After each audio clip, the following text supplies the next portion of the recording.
Neck stretches. So we're doing a series of neck stretches. I've deliberately got Emma to use the purple band for this, which is the high resistance one. Now again, that can depend on your clients. If your clients got arthritis or rheumatoid, that you might want to consider using the band, or even not using the band at all. But as this is a band course, we're going to use a band. But why the thick one? You'll find out. What I'd like you to do, Emma, is if you can stand on the band with your heels. Now you can do this off the mat. I personally prefer it off the mat, but you're okay on the mat. But your feet hip socket distance apart, and it's a minor point, but as this is a course, just make sure it's nice and flat and not creased up. So lay it on the mat. Your feet hip socket a little bit wider, you've got wider hips than that. The heels, just so that it stays there, mostly weight on the heels. Some people, they put it over the toes and they fly. I've had it where it flies off the feet. So there, and now, so just lower down again. So getting in, so it's just as if you're picking it up again. So you've, okay, now roughly pick it up, for most people, somewhere in between your ankle and your knee. So for you, somewhere there. And then for most people, that will work out right for then standing up. It doesn't always, because it does depend on the ratio of your arm, torso and legs. But for most people, because that's what they'll ask you, to hold it. You want to hold it, two things to consider. There wants to be, that's why I've chosen a purple band, there wants to be a lot of pressure drawing your shoulders down, down, down, down, down, depressing the scapula down, taking out the tension in the upper trapezius muscles. So a firm band will help with that, and having it tight is enforcing that all the more. The other thing to consider is your own bands. You don't want to snap, just watch that they're not. So some people will stretch too much. Once it starts going wide, there's probably too much stretch there. Just things to consider. You okay with that? Other things to consider, I'm not saying do it, it's just to consider is, and I get it after a while, and Emma might, because she'll be standing there for a while we do some others as well, it's just the physicality of holding on to that resistance and that strength band can get the hands a little bit in the forearms. Anyway, super. Shoulders are backing down. What I'd like you to do, Emma, is keeping the shoulders down. So if you focus your awareness on your shoulder blades, I'd like you to take your left ear to your left shoulder. Feel what that feels like, lift your head up and take the right ear to your right shoulder.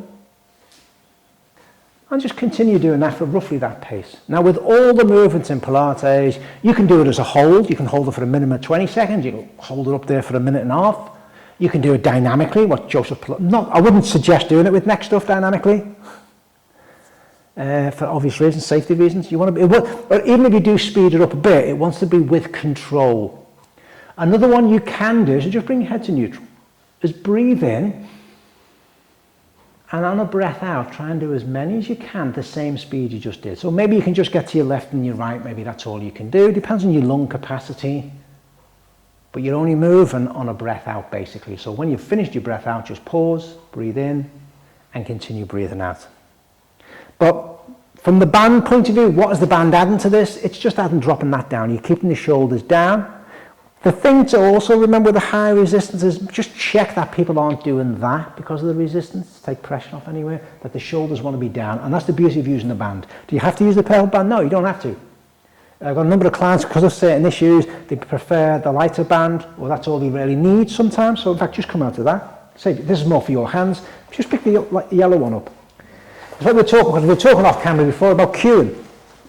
It's just that, just the some resistance pulling them down is the cue for the client or yourself to keep your shoulders down, to make sure that your shoulders don't go up as you do it. Because that is the temptation with this one, when you don't use a band, is that when people, just lean over to one side, when people lean over, they'll tend to do one of two things. They'll do a number of things. Either lift this shoulder up to take tension out, and or lift this shoulder up, or the other one is they might lean over. So one thing I sometimes cue, especially from on the foot, is make sure your weights are evenly balanced, your pelvis is level, and now take your head over, making sure your foot stays level, your foot stays weighted. In fact, can you push your left foot down to the ground a bit more? And just relax. So as an exercise, this is getting upper trapezius, getting your scalenes, and also helping in the brachial plexus stretch, which is associated more with scalenes. It's getting a whole host of muscles. It's getting your sternocleidomastoid to some extent, upper traps, as I mentioned, I think, splenius capitis. Anyway, usually I do that particular one, left ear to left shoulder, for upper trapezius muscles.